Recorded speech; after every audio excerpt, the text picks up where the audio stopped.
I aged nations. The Ostergoths ended up forming a capital, kind of against their will.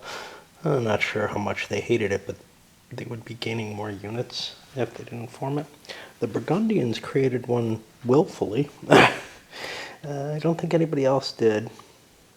I found something suspicious about Persia, which, well, so somewhere, damned if I know where, I found something about Persia can transit to empire.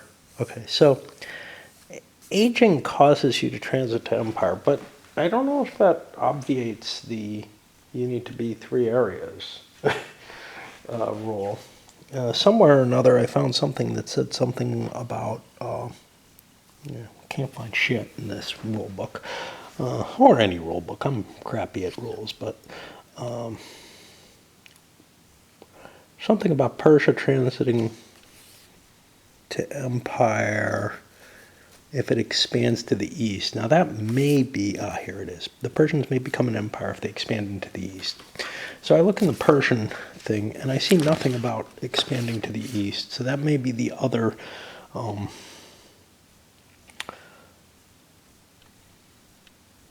keep forgetting this too.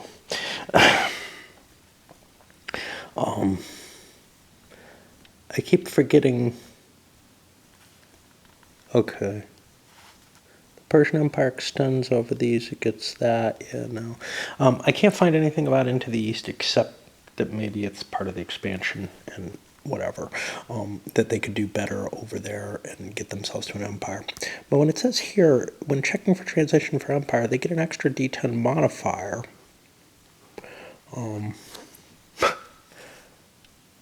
For their client states. Now, there is a die roll for this shit over here. Once a kingdom controls at least 3 areas, it must make a die roll for transition to empire. You don't make this the turn it's created. And a number of effects there. But again, it seems to be a size thing, so I think a kingdom can last at age 12 for as long as it doesn't get too big. That's what I've been playing it as. I don't know if that's the intention. I don't know shit about anything in this game anyway, so who knows. I do have to check about these. The Vandals, I think, trigger something special. That's another special rule somewhere or another. Might be here. No, it's in the Roman rolls, of course. For Mauritania. There's where it is, and I don't remember when this happens. It's, of course, not on the first page. There we go.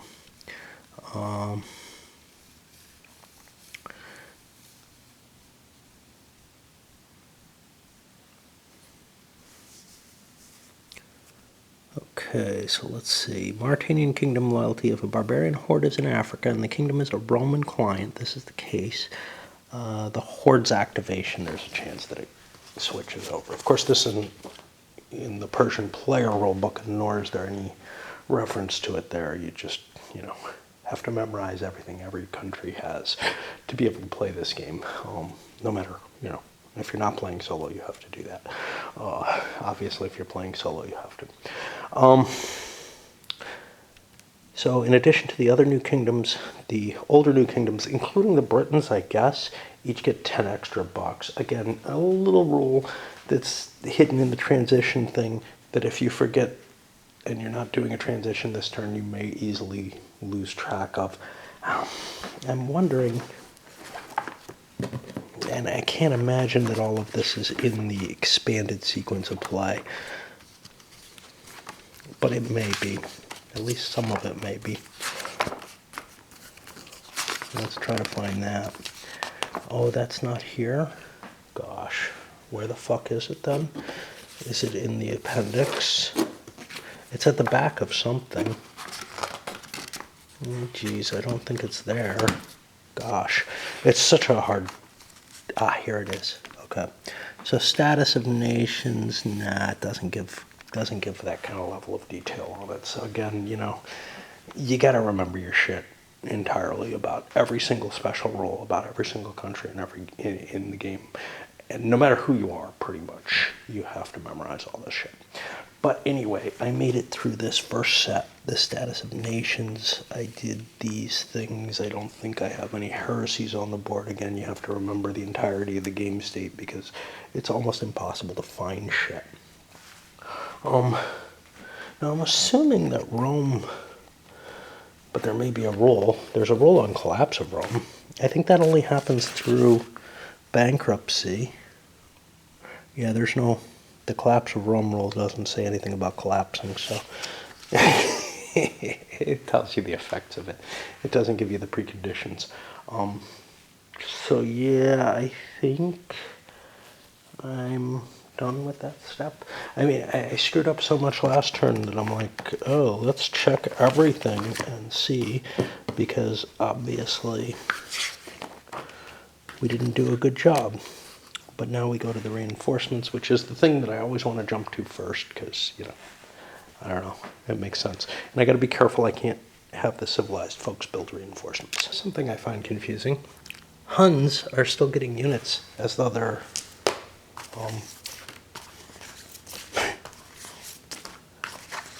barbarians, but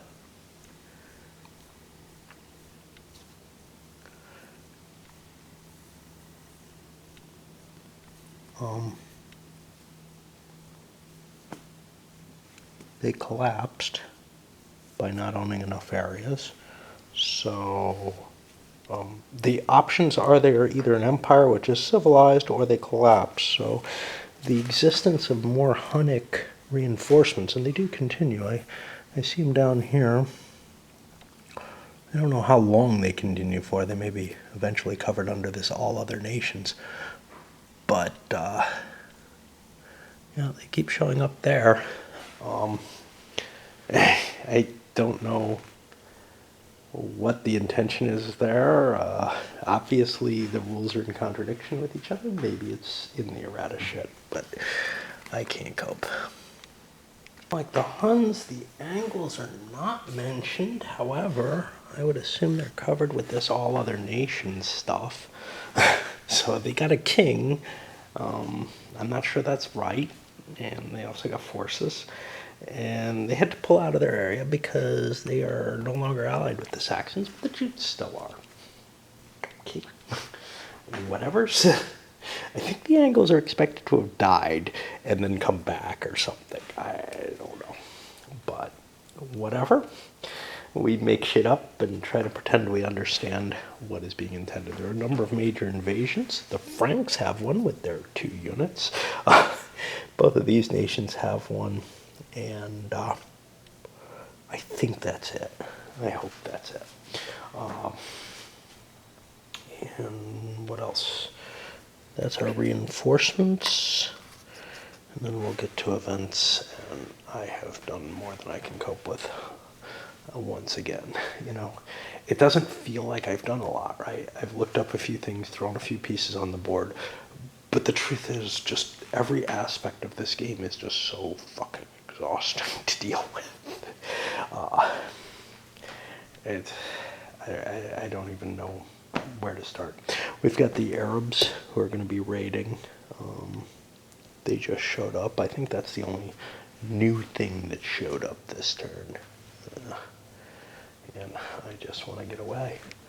Worked my way through what I'm going to call the events phase, but it's not just events, it's a bunch of stuff. Everybody gets an event card, great. All the civilized nation gets diplomacy cards. Well, that's a lot more than they used to be. Well, some of them don't. Persia didn't get one. But the Ostergoths are sitting with one. The Franks have a couple of them because they have Clovis, who's pretty decent. The Britons got one, and they married the Roman Empire and got themselves a legion back there. But then I decide, I can go through some of the administrative phase. And of course, the first one to go is Persia, which is not the easiest of all. I would have rather been doing some of the Germanic tribes, but I figure, well, if I make it through Persia, I can probably do all the kingdoms because they're easy. And of course, what happens? I end up, I had a couple of passives, which, I don't know. I mean, passives are passives. They're not great. But I end up spending all my money and putting myself in a position where I can go bankrupt. That throws me into double decline. It should also age me. I'm already aged. That should hit me again. But I don't think any of it makes a damn bit of sense. None of it, I don't think any of that matters. Because I can't transition to an empire because I'm not 3 or more areas. As far as I can tell, it's just extra die rolls to do that. So I'm just going to be this lingering, aging kingdom for the rest of the game, unless somehow I get big. And I can't be destroyed, but I could get subjugated, as far as I can tell. Which seems a little... I got to tell you, I understand the philosophy of how it works that way, but I can do hand-wavy philosophy on everything, right? You know, like, I came up with something with the barbarian movement where they're not attacking that makes perfect sense, but, you know, obviously it doesn't really work, you know? And the definition of attack isn't well defined. It seems to me to mean moving into areas that you're not allowed to move into, because then the other person can intercept and you can be forced into an attack situation. But anyway, and if you're subjugated, you might respect the boundaries, you know, maybe, I don't know. But then I come up with this, which in terms of figuring out what it is no problem, but this fucking catastrophic fire. Now I have to try to look for where there are level 2 and 3 cities. And I mean, there's been changes on the map, right? Not many, but I think this went up to level 2. I don't know where I'm going to find them all. You know, I'm going to have to mark them as I find them and then roll a die or something. There aren't all that many, but it basically means examine the whole fucking map. Yeah, what I was hoping would be a fairly easy process has just added another 10 minutes or whatever to the crap. It turns out there are actually a whole lot more than I thought, because, and here I am making a mess, of all these new kingdoms that showed up. Remember, they all show up and boost a city by a level. Now, here's what I want to say about that. This is a period where cities are generally in decline. And I think the way you explain this is, it's not that these cities are becoming more impressive. It's actually that all the cities are becoming less impressive. I think these initial barbarian cities are growing to maybe the size of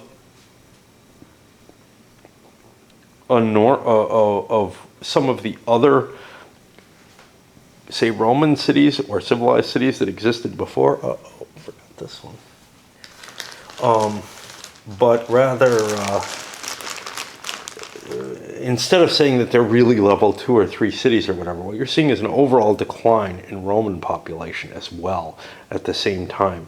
So rather than all the cities becoming less valuable, as they would in Imperium Romanum,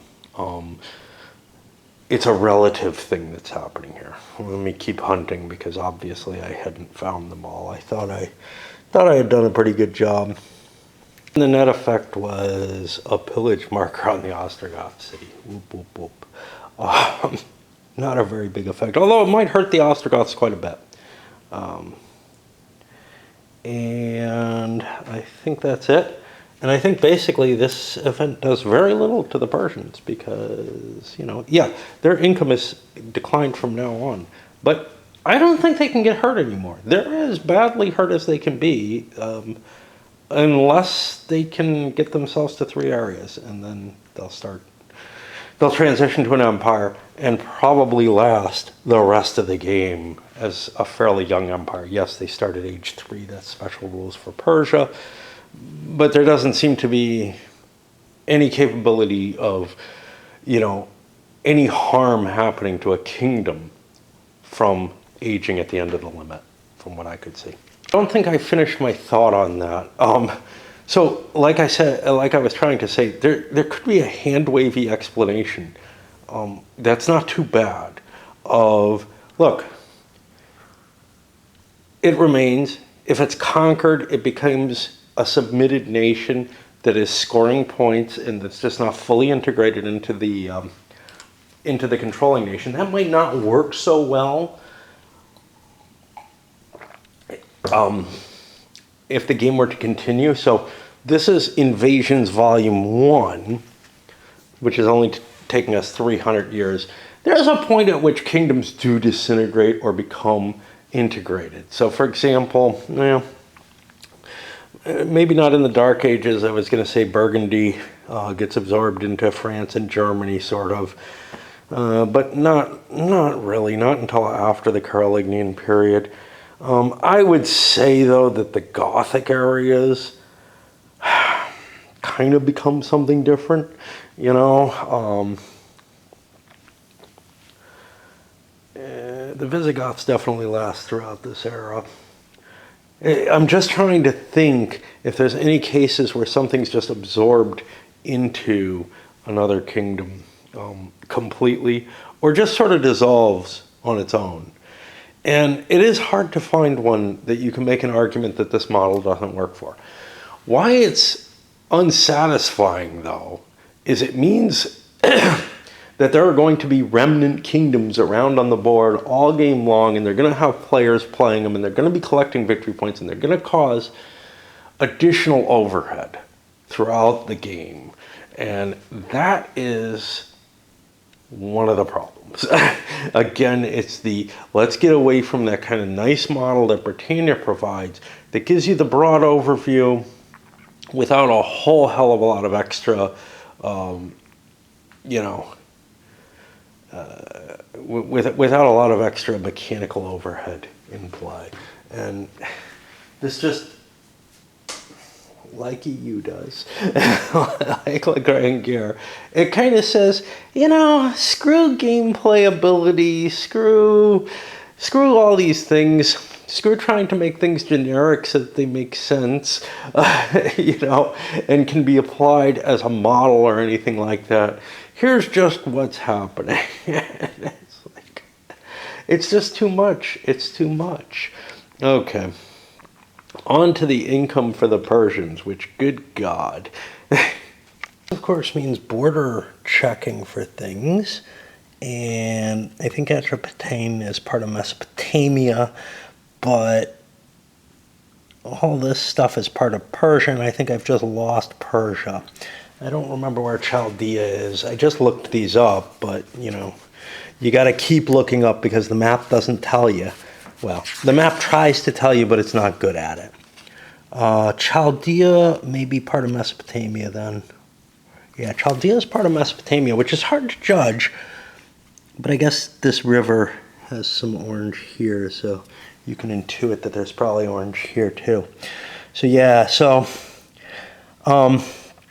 I maintained control of 1, 2. I don't know about Zagros. I think I lost that. But 3, 4 at most. There are 8 areas in Persia, and therefore I've lost Persia, and then I lose everything in Persia. Like, these other locations are actually, I think, controlled by the barbarians now, because I have lost control. So all of Persia has fallen to this horde, and that means the cities are now theirs, for whatever that matters. So that's kind of an interesting factor. So I don't have much. I was counting, I have about $9 after the famine, or whatever it is. And then we start looking at other things. I'm in deep shit here.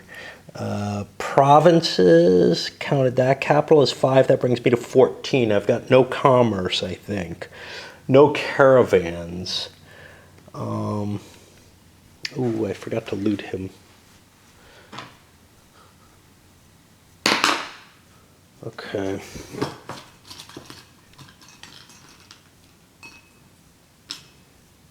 He draws a loot marker for this caravan. Oh no, didn't he get that? He got his. I gave him his. I'm not sure where the caravans are. I think there's only 4, so 1, 2, 3 plus that one. Okay. Okay, so I was at 14. Tributes, I get 2 because I still have a tributary. So that brings me to, I don't remember, 14, 16, I think. Okay, so Persia has a total of 16 bucks. I am not going to be able to get my 20 victory points this turn unless I wreck myself more. But wrecking myself doesn't really hurt me. God. What a fucking crock. Kingdoms have to pay maintenance, but again, I'm just going to go into, another bankruptcy next turn. So I might as well get that 20 points. I'm probably going to go into it anyway. So I built myself up to 10 units so that I can make attacks against the Byzantines again. If there's any kingdom that I could argue disappears, it's going to be these Romano-British or the Roman remnant kingdoms. They really did get kind of absorbed, as far as I can tell. They became, in terms of the Romano-British, they just kind of got absorbed, as far as I can tell. But in terms of, and certainly by 650, it seems not unlikely. And if you're looking at some kind of Gallic Roman remains or something along those lines, yeah, I think we're talking about things that became just more the urban population, but like it intermingled so much and was so overwhelmed by the other populations and didn't really hold on to, by my understanding, any kind of real national type identity. I may be mistaking things, but that's my understanding of this Dark Ages transformation, that Rome became part of the Lombard kingdom. In reality, it wasn't like a Catalan type situation. Anyway, I'm on to the Brits, and I see they're going to produce almost no money and have to pay maintenance, but that's just the life of things. And that'll just accelerate their aging, which doesn't really matter again. As an example of the kind of stuff you got to look up early on when playing. So the effects of pillage markers. Pillage markers are placed through the raid process, through the barbarian, through looting cities. And there's rules for them there. There's no cross-reference or anything to where they're going to be described. And they are described in the income section, which is sort of the next place you'd look. But the income section is fairly large. So I flipped through a couple of places, including the glossary, to see if it has anything. No, nothing like that. The only place it's actually mentioned is if you happen to look under cities, looted cities bring this. Now, if you look under provinces, there's no effect for pillage of provinces. Provinces can be pillaged, which is what the raiders do, because they can't pillage an actual active city location. But that has no effect on income, which seems counterintuitive to some extent, but no. So, I mean, there's a fairly minimal effect of pillaging cities, and you probably want to pillage things that you capture, because you still get half the income if you stay there, and you get however many pillage markers you get as well, which is pretty cool. Yes, there's the recovery cost. You're allowed to recover 2 per area, per empire or kingdom or whatever. So, I mean, they do recover. But, yeah, I had to look that up for the Ostergoths here who are sitting on a pillaged thing. I'm sure I've had to look it up before, too, with empires. Yeah, we got a lot of revolts going on. There was a point to what I was starting to say, which I lost my train of thought on. I'm trying to show you the examples. The point behind it all is that eventually you will internalize this stuff, but it's going to take a play or two of the whole game. I remember this kind of difficulty with EU. The poorly written rules, but there was this, motivation that just having trouble finding with this. Sometimes I feel like I partially get it, sometimes I don't. I think a large part of the don't get it is, wow, I got so many damn games to play now. Back when I faced EU, when I faced Le Grand Guerre, I wasn't getting an influx of lots of new games. Gaming was in a drought at that point, and the idea of tackling something that was so grand in scope and everything was appealing. Now, this does not have that same scope feeling to me. But, you know, maybe it could come close. I don't know. But it really doesn't feel the same kind of scope that, certainly not that I felt with either of the other games in terms of the detail and, you know, the story it's telling and everything. Here, it's hanging too close to that Britannia model. Yes, it's more military than Britannia. So is Hispania. So is Italia, if I recall correctly. But I only played that, you know, twice or whatever. But it still feels like that. You know, buckets of dice moving in areas, and this mobile. You know, the biggest thing being look up your victory points, which are, of course, you know, more complicated than the Britannia flavor of them. Where it's hard to justify that, I'm going to keep looking up rules until eventually I start to understand them and start to internalize them a little bit. That's just a really high cost. The rule book is not good. The revised rule book, if it were in paper, would not be good. You know, it's still following the same type of rules. Eventually it does absorb. Eventually you do memorize where everything is and can look it up and remember. But it's got to be that level of play. You've got to invest, you know, 30, 40, 60, 80 hours into these games before you start being able to play them somewhat close to according to the rules. I don't know if I have that in me anymore. And we have played out all the kingdoms economics. That'll make nothing left but the two empires. Big stacks of forces appearing. And maybe I'm making a mistake here. I don't think so, though, because there doesn't seem to be any cost to aging your kingdoms whatsoever. Yeah, eventually they go into decline, and that'll hurt them in terms of their income. But we've got Ostergoths. Now, the Ostergoths are kind of interesting because they're still submitted to Rome. So they can't go take Italy. I can't even build a fleet and go sail down and, you know, take southern Italy that's, you know, unoccupied and just claim that. That would be a violation of Rome. But the Burgundians, the Franks, the Alemanni are also submitted, so they're kind of weaker.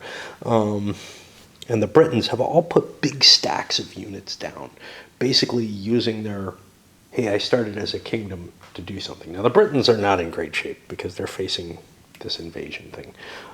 Somebody has an invasion. The Franks, I was kind of making fun of their major invasion with like 3 units.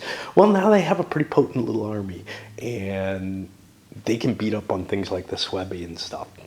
The Ostrogoths, because they can't go into Italy, well, maybe they can go into Illyricum, although they got to be careful there because Illyricum is still a Roman province, so they can't actually take the city. They've actually got a really piss-poor victory point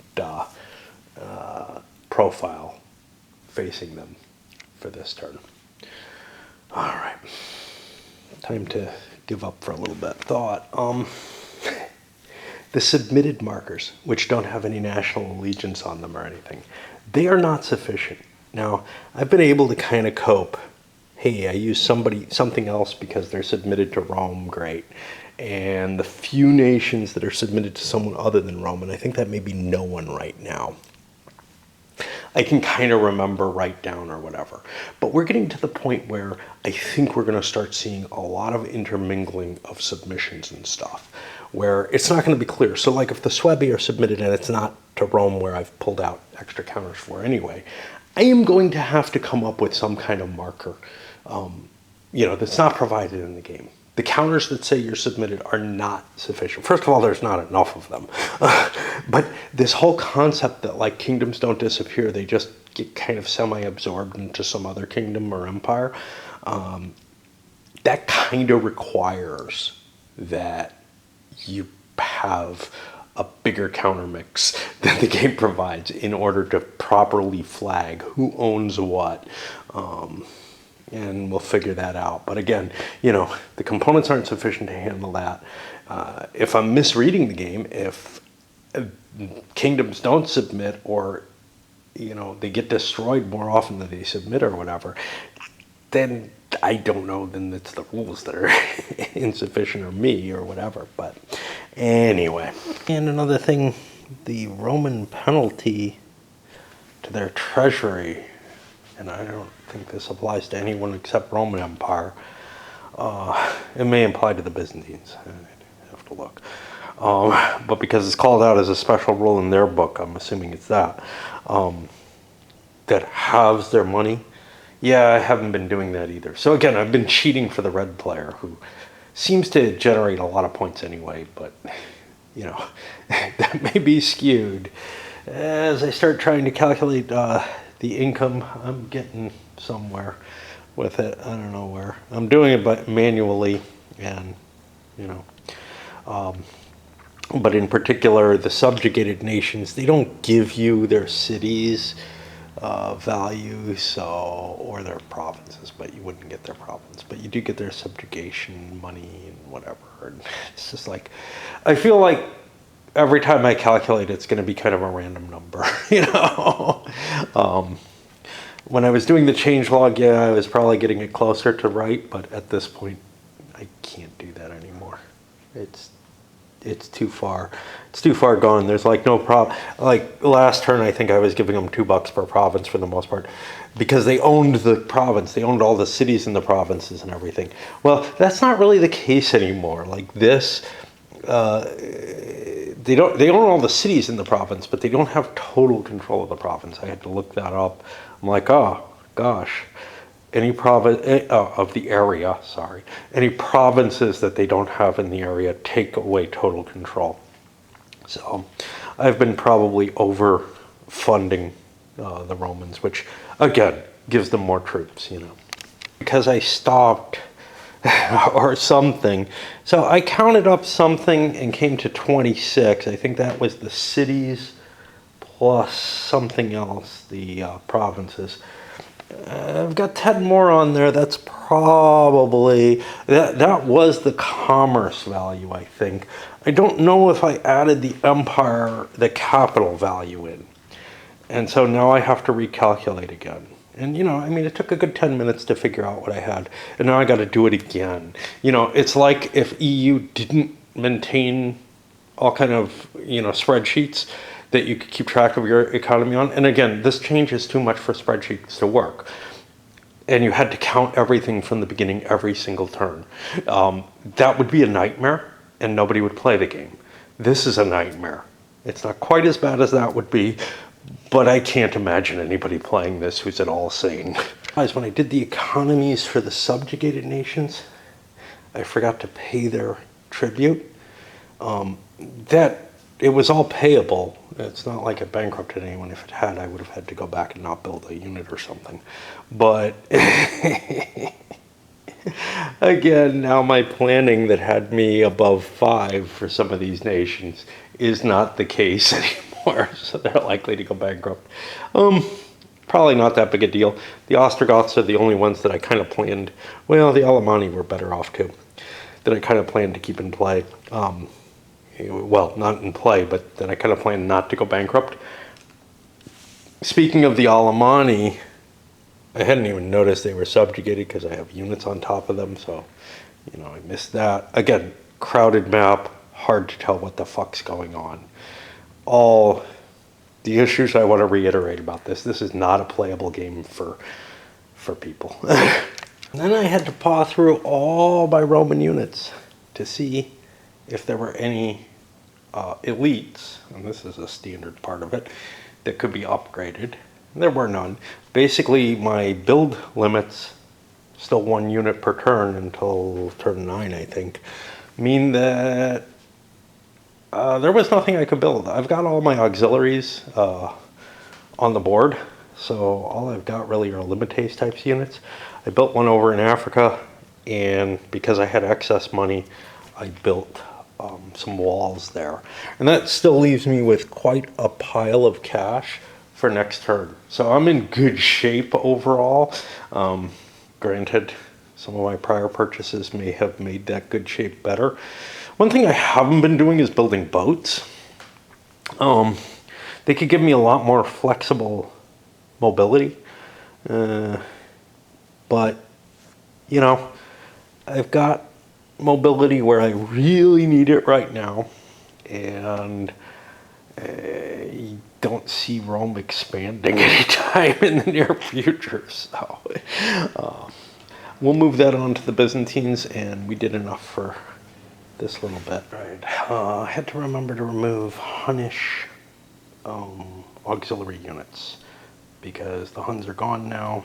Any reinforcement phase, they start leaving the map. There's still some around, I think. I think there's like 3 per empire half. The Byzantines, what did they do? Well, I learned a little something. So as these empires start getting older and start losing their cash that they have left over, they don't have enough money to pay for the good cards, the reform card or whatever. $30 is a lot of cash. If you're at 40 and you lose a third of that, that drops you down below 30. It drops you to 27. And so you don't have the cash to pay the reform cards anymore. So you can't forestall things. And, well, ended up with a passive that wasn't terribly good, which left us without our leaders. We weren't able to build a lot of troops, although we kept our income, or our total cash high, so that maybe we can pay for a military or whatever, and built ourselves a fortress, because remember, you can't go above 40. Best guess on the economics, yeah, it's done. I do have to check for whether or not and part of that is, I've got these revolts going on. They reduce my income. But also, I've lost Moesia and Gracia. Big hunks of my empire are no longer producing for me because of the Hunnish invasion. And yeah, I could go back and start taking them back, and that would probably be wise. But on the other hand, my victory points are in the east, and clobbering the Persians seems good. And, you know, it's a dilemma that you face. Not in a lot of the Britannia games. Some of them, you face a situation where, like, oh look, I can make a lot of victory points if I lose, you know, if I go apeshit and fight a lot of battles and spread out, and then I'll get wiped out. And then I have to make that decision. Hispania actually has more of this kind of flavor, where, well, there might be reasons that you want to go to places that aren't as victory point enabling. And I kind of have that feeling here where maybe I'm expending my empire, just like Persia expended a lot of its capability to get itself, you know, to be able to launch those big 20-point victory point turns. Now, I have one raid that I'm trying to resolve, and I gotta find where the rules for that is. And I would really like it if there weren't all these stupid examples, some of which are just wrong, so, you know, I mean, they've got a rat on them, and the advanced combat system, which is a waste of time, in my opinion, just as it is, I think EU has one too. It's more maybe a faster combat system, but it's not really more complex, and it's certainly less detailed and shows you less of a picture of what's going on. Here, the buckets of dice shows you a nice picture of what's going on, trading dice and everything. The other one just looks obnoxious. Okay, so how do I get rid of the revolt? And there's a unit present. Well, I only get to roll if there's units present, if I recall.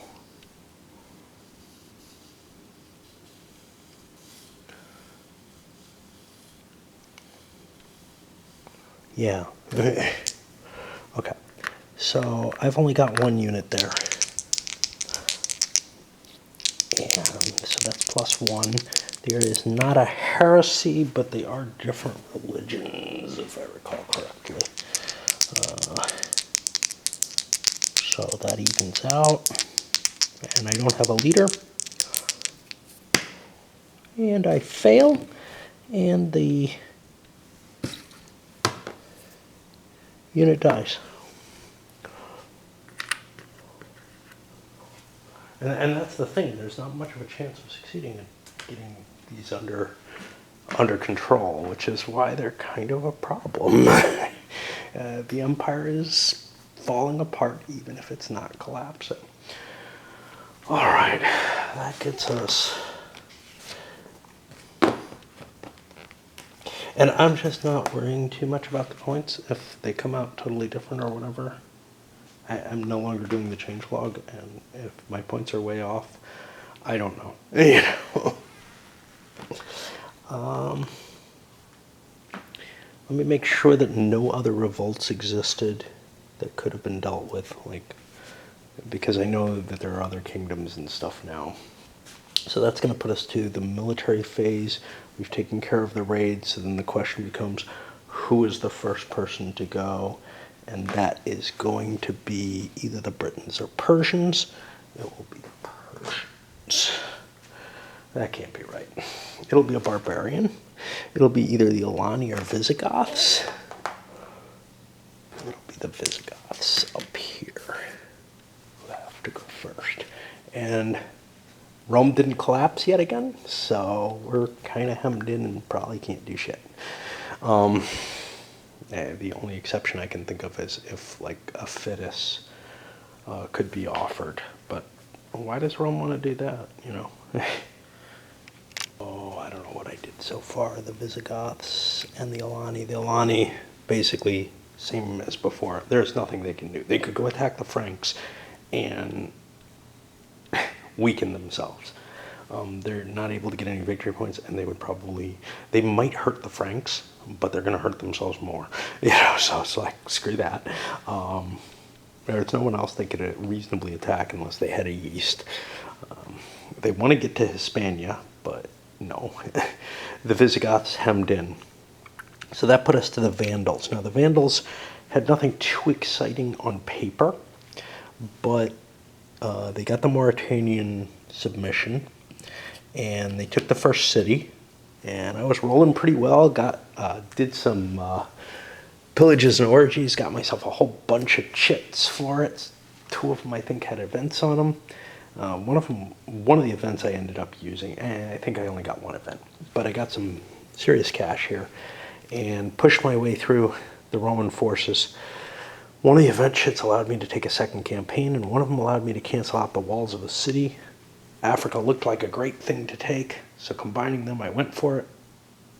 While I destroyed the Roman army that was in the field there, I did not take Africa, and that's a pity, because that's worth 10 points to me as a barbarian. It would be worth 15 if I was already civilized, but as you can see, maybe if I had that extra barbarian turn I was supposed to take way back when. I think the Vandals were one of the ones they were supposed to get.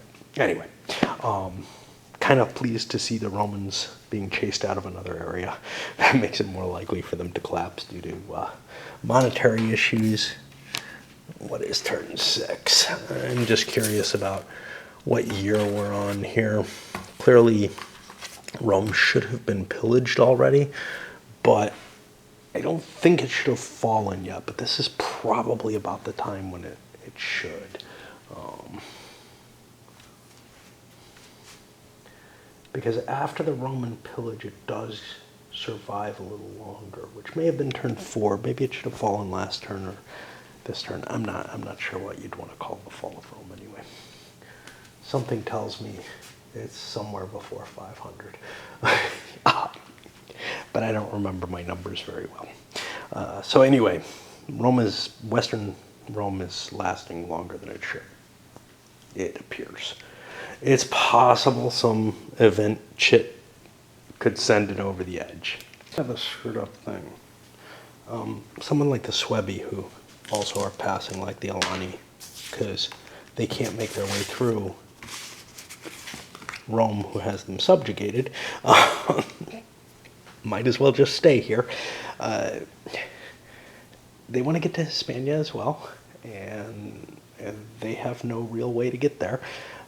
I could, again, attack the Burgundy. That might get me a space closer. Might be worth it just for that. But on the other hand, I don't know, if I'm forced into a kingdom, I'd rather have Paris than not. And what that means is that, like, Hispania may end up empty with nobody in it except these guys who, whatever. Whereas Gaul may have all kinds of barbarian tribes who have no real, who didn't want to be there. And the tribes who do want to be there are there. And there's, like, not really a fair reason why one tribe wouldn't move other than the other. So, for example, the Burgundians are in the front line.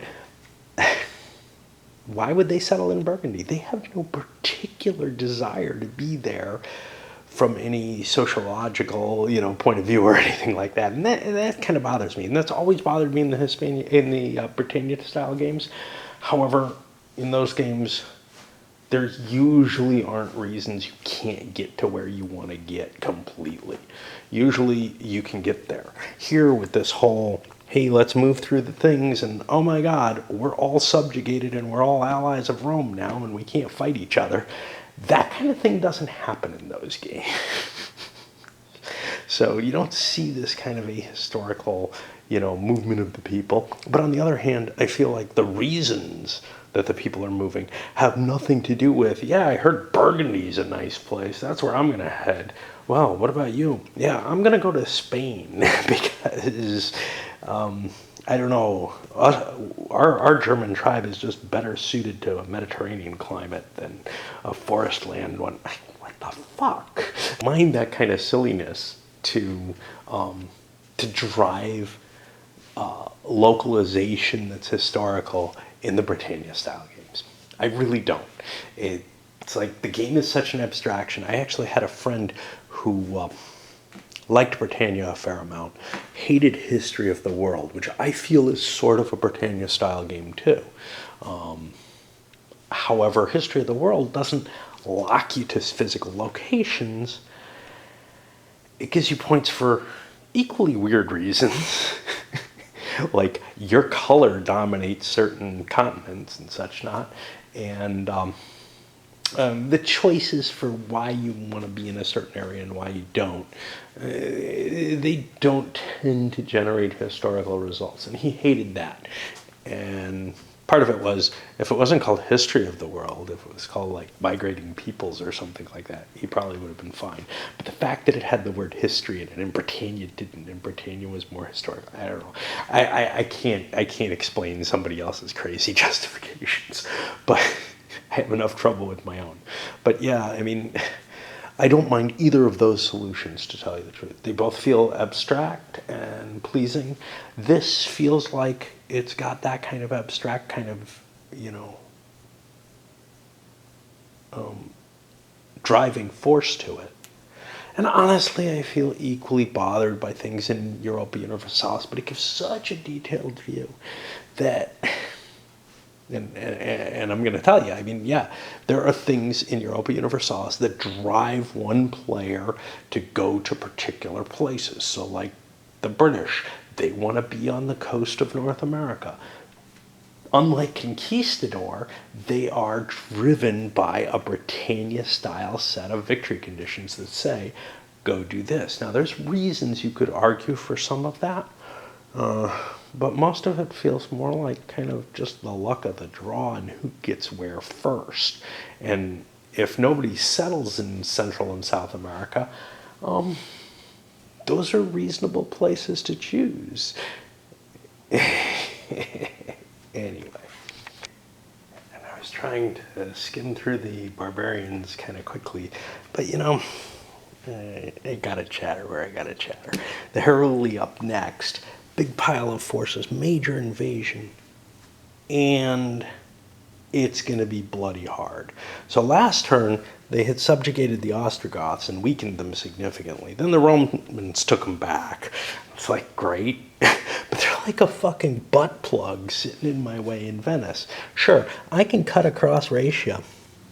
And actually, I don't think those cliffs or whatever of the Alps are a real problem for me because the Romans aren't sitting there. If they have to make an intercept die roll, even if they're just reinforcing, they can't force you to fight in the terrible terrain. So I could squeeze through to there, but then it's still not trivially easy. Like, I don't have a way into Umbria. I have to go through Cisalpina. And my goal is basically to conquer most of Italy in this turn. If I start looking at the places I want to be, Latium, that's Rome. Umbria, that's Ravenna. Each of Benevento, Spoletum, and Venetia, it would have been really nice to have kept them submitted, but yeah. And then all provinces of Italy together. I get 15 points if I can loot Rome. That's useful. Do I get something similar for Umbria? Yeah, I get 4 just for entering Umbria, even if I don't actually loot it. And I gotta remember that I can only get that once. That's a similar thing to Britannia, but it's not gonna be trivial. Turn of the major invasion got me across the Alps. But then I slammed into stuff up here. And it's going to be hard for me to take a city, too, because it's fortified. That's one of the problems with all of this. And it's not easy for me to get to Rome, you know. It's tricky. I've got 3 campaigns with this leader, though. So I can launch a pretty massive attack. Of course, my horde is way back here, and somebody can just, you know, go take it and subjugate me. Whatever, you know. Then I won't score many points, but it doesn't look like I'm going to score many anyway. So I don't know what to do other than try to keep battering my way through. I don't think that I can, like, take the Visigoths even if I make it through this mountainous terrain. So I feel kind of like I just have to batter the Romans and hope for the best. This was fairly exciting, actually, so far. Managed to batter my way through Cisalpina. Took a shot at the Visigoths. That was a mistake. Then went back to Umbria. This was actually the turn that I took Cisalpina, I think. I went into Umbria. I got battered in, but I'm not sure. I don't remember what happened exactly. Like, I left a unit behind as I went in, but I failed to take Umbria the first time. This is my last action, I believe, and I smashed into Umbria again. And now, wait a minute, I have something interesting. I drew chit 15. I don't remember if that's the breach. Yeah, that's the breach. Okay, so I can play that breach event again that I got off Cisalpina last time. It probably didn't shake very well. But that means that instead of a 10, I should only have an 8, and I have 2 rerolls. I have almost nothing left. But yeah, so I get to roll 3 dice. An 8 or higher, I take Umbria. And I've already gotten the points for Umbria in terms of, you know, walking there. Oh. Yeah. Okay, so I have just captured the Roman capital. That has implications that I have to go look up. And this is one of the kind of neat things that I do like. You can see, God, I'm like manic depressive about the game, right? I'm mainly negative on it, trust me.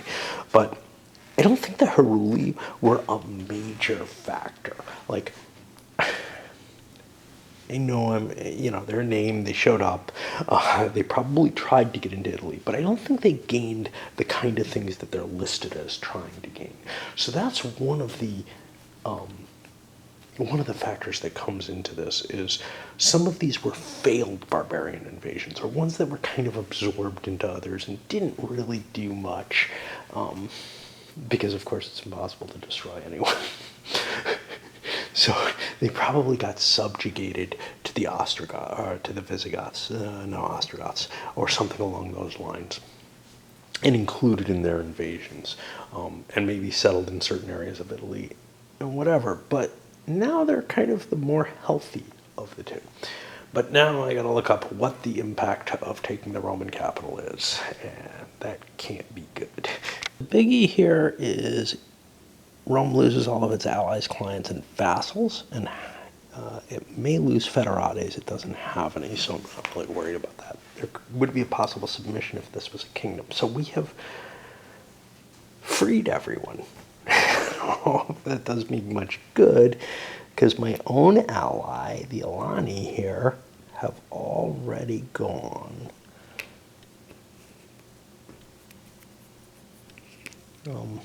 My own trapped forces. Oh, who this is? The Jutes. They're not a problem. Yeah. So I haven't really done much for myself. Supposedly it gives extra gold. I didn't see that when I was looking at Siege. I expect to, and now we gotta wander through all the examples in the advanced combat to find the siege rules. So when you loot a city, and I dismantled all the walls, I'm sick of this shit. I don't see the word capital anywhere here, so I don't know. Looting an empire's capital gives them an extra 10. So there we go. Quite wealthy. And I guess we did something kind of cool there, to tell you the truth. Rome will get to reestablish its capital somewhere else, not in Rome. That would be bad, I think. And I think, but I'm not sure. Yeah, I think no matter what, it ends up with a level 3 fort. So that's kind of a thing to keep in mind. All right, I think I did enough damage tonight. Might come back up, who knows. But that was the Heruli, and that means the Gepidae are up next. And yeah, that was a pretty intense turn, actually. And not only did they get a fair number of points, like more than they gave to the Romans, they got 16. The Western Romans have collected 24 so far. And most of them were off these guys, honestly. The Vandals gave them some too. So it's probably pretty close. That includes the 4 points from wandering through Umbria, but Umbria is worth 7 points to hold. So, assuming that I don't get, and I don't know why I would assume that, my horde that's left out there alone, and the only way I could do this was by not moving my horde. Assuming that doesn't get hit, which seems highly unlikely, I'll be getting a reasonable amount of points for the turn. But I've got nothing left, you know. So, I don't know. Other players I've been looking at, the Gepidae actually look like they could score really big this turn. So, one of the big things is they need to control a lot of provinces. Most of those provinces are here in Danubius, and I took Caruntium, not Carpathia.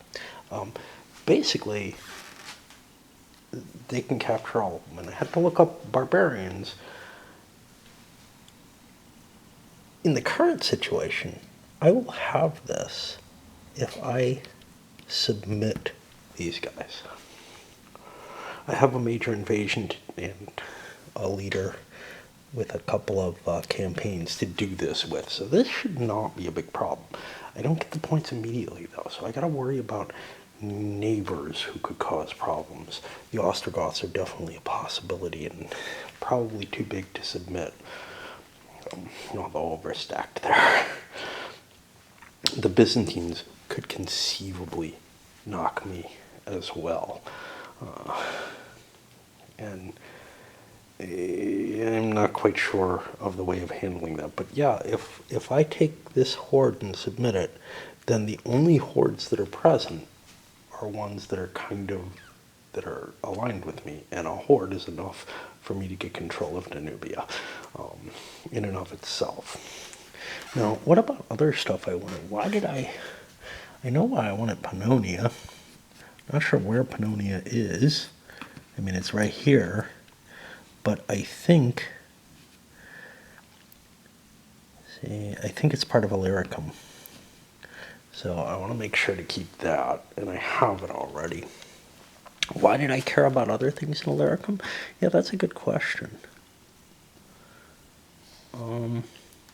I don't have an answer as to why I took Epirus and Dalmatia. But I probably don't want to give Epirus up. That's actually of value to me.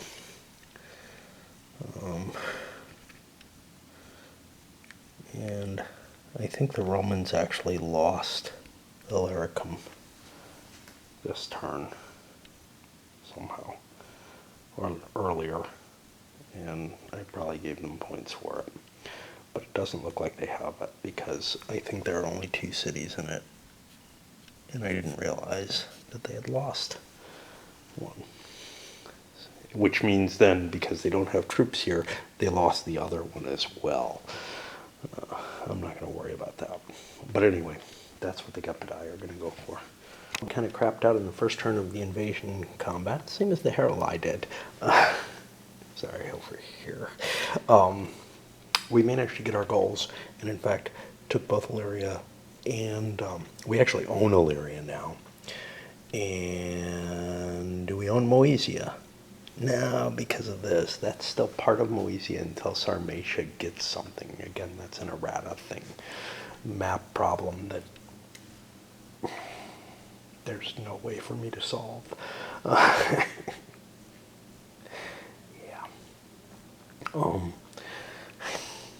I couldn't really disarm the Ostergoths, but I think they've got more important things to do than screw with somebody who's probably in second place. And I definitely couldn't I couldn't afford to go after the Byzantines. I mean, I could have knocked out the unit, but how much does that do? They're pretty much shifted over here. They don't have a leader, so they can't fling a campaign at me. So I think I get away with this. I don't think anybody else is going to get anything. The Franks got a revolt over here, just causing them some additional problems. And I was thinking about loading this up at this point, but I think we'll get the rest of the barbarians done before we do so. So, sometime tomorrow probably. And relying on little counters to help me understand where I need to go. You need to do this every so often in a Britannia-style game, until you're really, really familiar with it. You know, the Danish invasion in Britannia. Yeah, you probably should do it. Maybe for the Roman invasion, we sketch out the outlines. These aren't the only places that give me points. These are the biggest places. I also get points for anywhere that is in Caucasus or Persia, and I get a 10 victory point bonus for all of Persia. I think my big goal here is to get all of Persia. And where is my border of Persia? Well, so it gets really confusing because trying to see on the map what's going on. But I think this is the Persian border, and I'm not sure about Atropatene, but I can't see a division here, so I'm assuming that's in Mesopotamia. Now that means that there is a Mesopotamian space here, maybe, that I'm interested in, this one. You know, not a big deal. I have it as long as I don't move out of it. And I don't want to because there's a city there. And then other spaces I don't have to actually occupy, but I do have to make sure that I take away the cities. And that is, and I'm assuming there's an orange line here that I can't see. That is here at Alamays. I don't know why Susiana is pillaged. But that could have happened during the turn. So whatever. Oh, I couldn't remove enough pillage markers, that's why, from the area. And I gotta take Medea, and so now there's, and I think those are the only cities, but I'm not sure because that means I have to pick up every piece. But anyway, I'll be back later because I hear noises. The interesting question is whether Persia owns Persia? And I don't know the answer to that anymore. Again, there's no way to mark that. I could write it down, but I've gotten so shitty with it because I'm so frustrated with the economic tracking and the fact that there's nothing, that I've just got these messes of numbers on what I was intending to like use as sort of if it weren't for the economic being not supported by some kind of paperwork, you know, some sort of spreadsheet or something, and I'm not sure that it could be. I would have been using that, I think, intention was to track everything that changed hands. But even that is so chaotic that I don't know that there's an easy way to do it. And it would just end up as this, it reminds me a little bit of the kind of thing that I had to do with Imperium Romanum, where I have a card that lists everything that somebody owns. Well, the provinces in Imperium Romanum are the size of the areas here.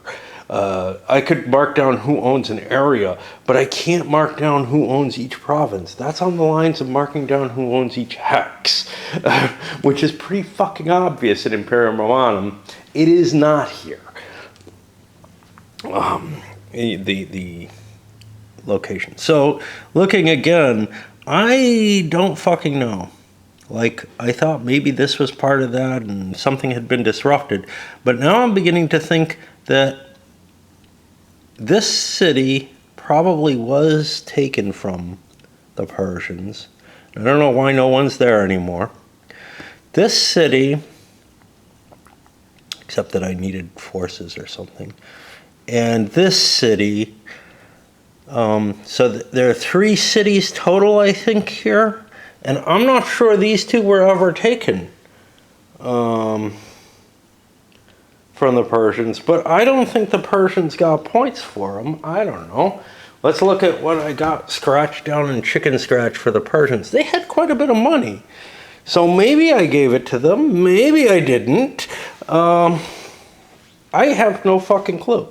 What is clear is that they're not owned by the barbarians.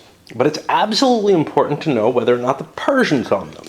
Because for whatever reason, these cities will become barbarian-owned cities if the Persians didn't own them. And if the Persians lost enough cities on some previous turn that they lost their control of Persia, they have to garrison all their cities or they don't have them anymore. And this is the kind of chaos that these rules inspire. If I can come up with some kind of shortcut that can handle that situation and other situations that are like it that the rules engender, you know, the thing that I was most worried about was the split movement. You know, hey, I'll pause this unit and move that unit. That doesn't end up to be anything compared to similar types of memory games that you have to play over the course of multiple turns to understand who owns what locations. So, yeah. I don't know. I don't know who got what and who has what. I think those are all Persian just because of the amount of points, the amount of money the Persians got. They could not have had that kind of money without those cities. So, I don't know. That means then is I have to do some kind of weird calculations in my head. How to take 2 of these 3 cities, just 2 of the 3. I actually only, because obviously I pillaged this. This is no longer Persian, but wait, hold on. Persia is not an empire. So their ownership is, different roles. Although they're civilized, their ownership is, I believe, by provinces. So they don't own shit. So I'm just wrong. They lost everything. Right? Majority of provinces. So they've got the same rules as the barbarians do. Interesting. So none of this is Persian. And therefore it is all F the latte, and I probably screwed up the Persian money, is a sign of that. Yep, that all surrendered to them. So I don't really have to do anything except prevent the Persians from taking any of it back. In which case now I start to look and see what do the Persians care about. And I don't know, there's a lot of places, but they don't seem to be over here. So, I don't know, maybe, what do I do? I got no fucking clue. And then this is part of nothing. But I want to be there because that's worth points. It's realizing that I own Persia now somehow without taking any cities. They just joined my barbarian kingdom.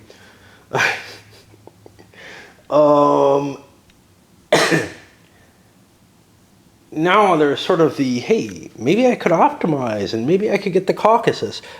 And that becomes another problem like this. I don't want to face it. I just don't. But here's the thing. This is what Britannia-style scoring is about, right? It's about looking and seeing, what do I have? Where can I expand? Stuff like that. It's all very simple in most of the games that handle this kind of stuff. It is the hardest part of the game because it's often a list of things and you have to put little markers out and see what you can reach and what you can garrison and stuff like that.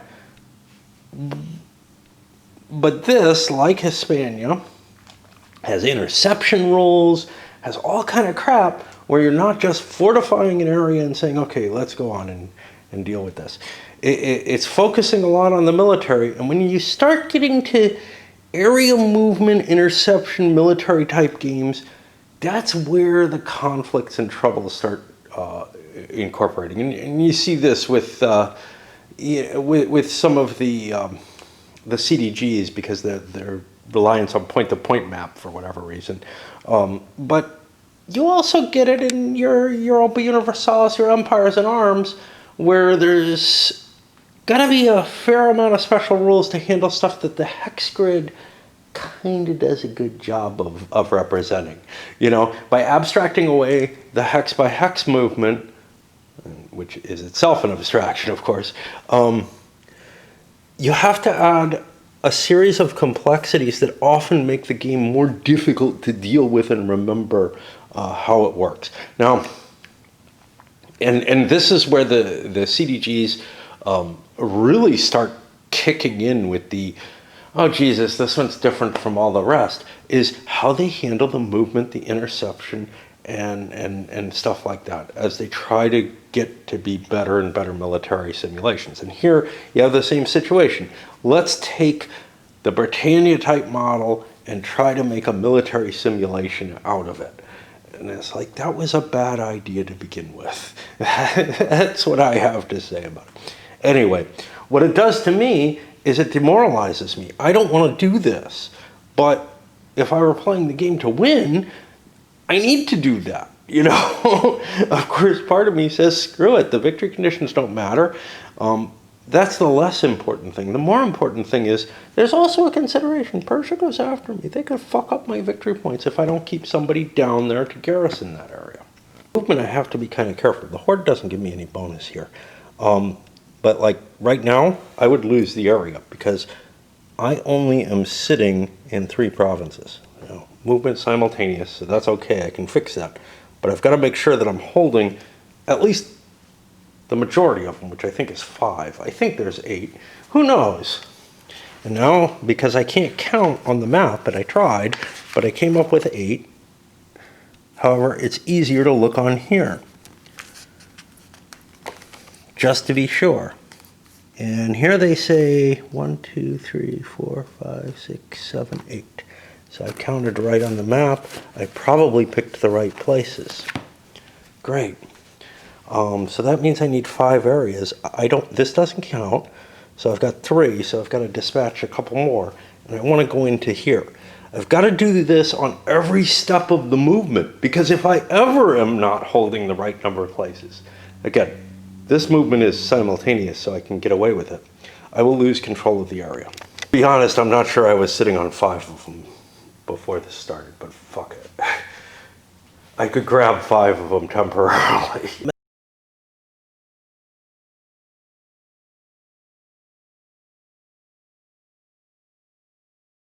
mental energy involved to gain what was, I think, 3 victory points by getting this space, because I had to send my main force up here, fought a battle, ended up losing a unit. I lost 2 units, one of which could recover because there weren't many, who are these Hibernians, left. Wait, there were only 2 of them, so the maximum recovery rate was 1. And then I had to shift units around and everything. So I'm sitting on, I hope, 5 areas. Maybe not. Because I think this is part of Caucasus. 1, 2, this is not an area. 3, 4. Oh, I gotta be in another one. All right, I'm not happy. I'm really not happy about this. Wait, 1, 2, 3, 4, yeah. Okay, so I pulled a guy out of the caravan spot to go join the king and then move the king. And that works. The problem is I'm not defending down here and I could lose everything because of that.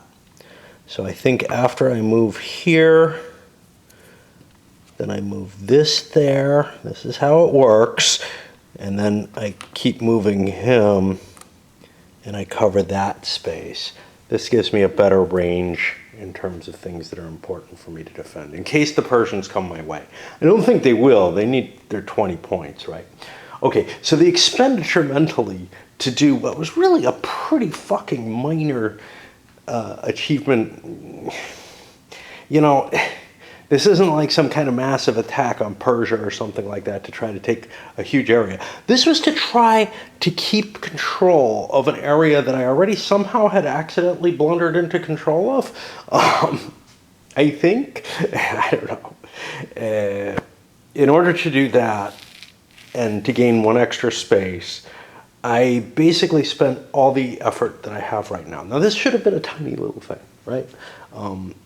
It really should have been. Normally the barbarian moves are pretty small, but because I'm trying to grab these victory point spaces, and because the control rules in this are so fucking obscure, I mean, they're just such a mess. They really are. And some case I sort of understand. I don't feel like the control over civilized areas ones works at all. But I'm not sure what should. Mainly, I thought there was something that precluded barbarians from controlling spaces, from controlling all the spaces in an area by controlling the area. But that, which would have solved this issue. Because then I would have to do more reasonable things. But at this point, I can't really face it if I was wrong, you know. But let's take control of provinces. A nation controls any empty provinces and areas it controls.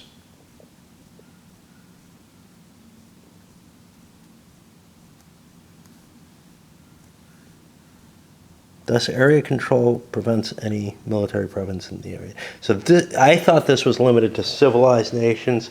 It's apparently not. And something that important I think I would have had here, but hold on, I have here.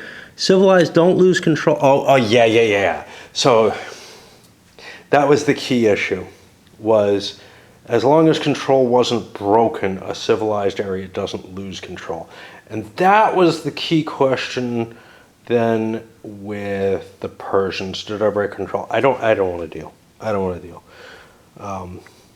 I might have had to launch an attack on a city that I did not do, but I'm done. Those guys are done. They have successfully conquered Persia without a fight. And they probably could have. They probably could have taken these without any difficulty, but it would have meant maybe not getting these victory points or something. I don't know. But I'm just done. I fucking don't care enough anymore, because I have spent enough effort that I feel like it should have been a complete turn of a game of this nature.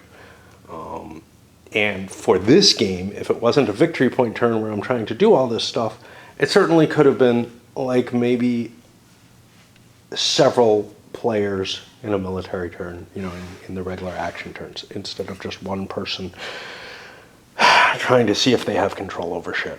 The control rules fucking suck.